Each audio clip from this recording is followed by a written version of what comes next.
the Comforter Jesus promised to send. Second image, please. Thanks.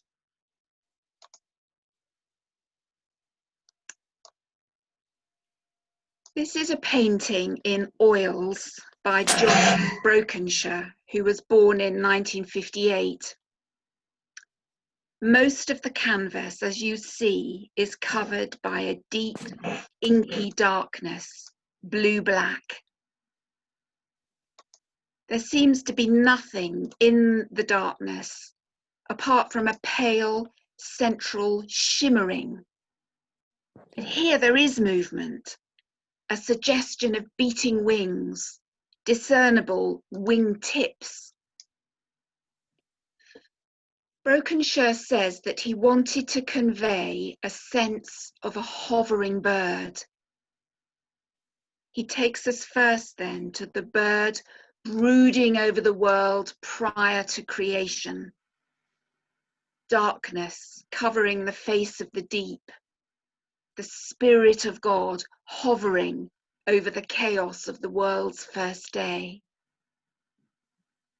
Bird and spirit are images which go hand in hand, and so the painting also speaks of that same Spirit which would recreate the disciples, filling them with radiant courage.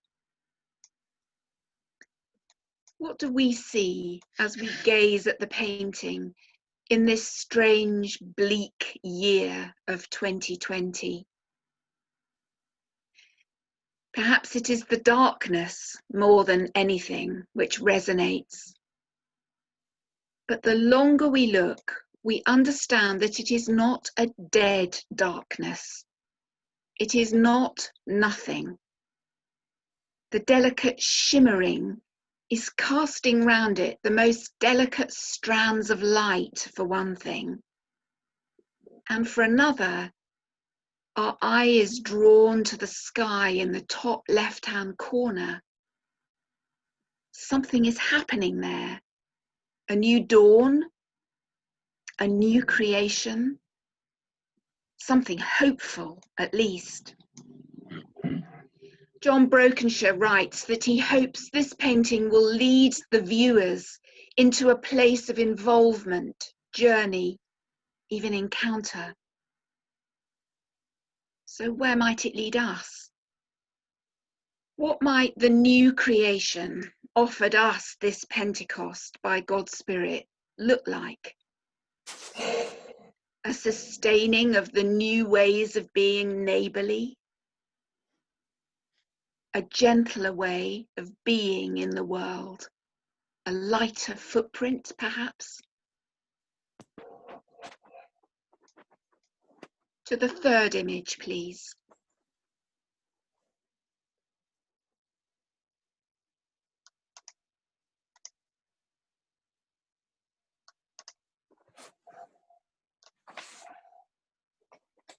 Some of you may recognise the setting for this Pentecost. It is the Cathedral Church of the Holy Spirit in Guildford. The artist, Kate Wilson, has dotted 12 figures about the nave. She has brought Jesus' first disciples to Surrey, catapulting them into our culture. They are no longer figures from a distant time and place. They inhabit the world which is ours. And along with the disciples, she has brought the Holy Spirit. Literal tongues of fire rest on each head, and huge flames leap in the vast spaces above. As we heard in our first reading, Luke in Acts paints his picture of the Spirit's arrival. The fiery tongues, the rushing wind, the strange new ability to be understood, in just 3 verses. Then he gives no less than 27 verses to Peter's fiery speech to the multinational festival crowds.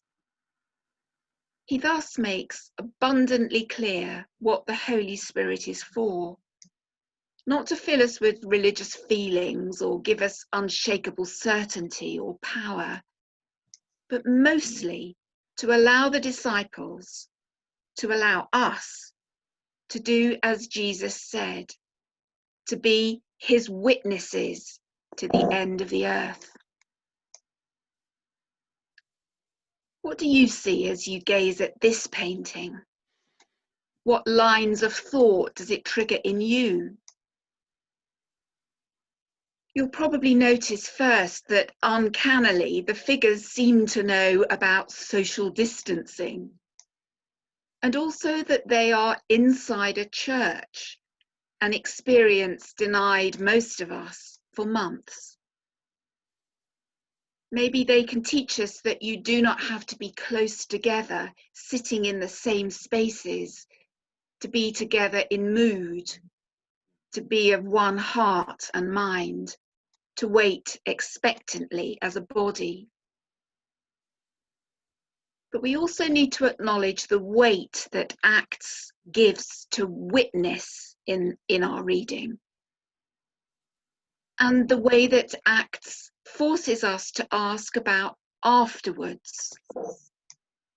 We know how transformational the Spirit's arrival was to those first disciples in Jerusalem.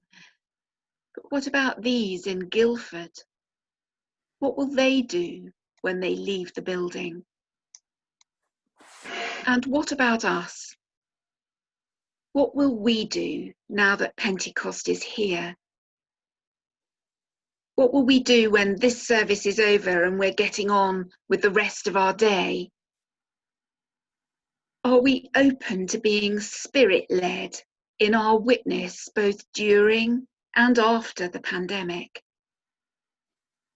How might the Spirit want to set us on fire?